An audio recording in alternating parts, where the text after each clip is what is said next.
ഇതൊക്കെ നോക്കിയും കണ്ടും വേണ്ടേ വിനയ ചെയ്യാൻ? പിന്നെ എന്തെങ്കിലും ഹെൽപ്പ് വേണമെങ്കിൽ പറയണം കേട്ടോ.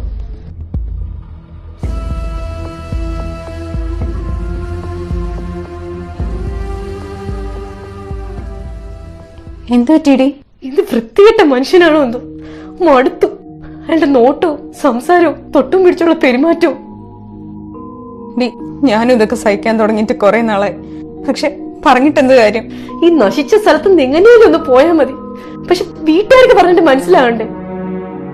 ഞാൻ എല്ലാം തുറന്നു പറയുന്നുണ്ട്. വീട്ടുകാർ പറയുന്നത് ചില മുതലാളിമാരെ അങ്ങനെ നോക്കിയെന്ന് വരും, നമ്മളത് കണ്ടില്ല എന്ന് വെക്കണോ? പക്ഷെ എത്രയെന്ന് പറഞ്ഞിട്ടാണ് ഈ കിട്ടുന്ന വരുമാനം ഓർത്ത് മാത്രം ഞാനിവിടെ കടിച്ചു പിടിച്ചു നിൽക്കുന്നത്.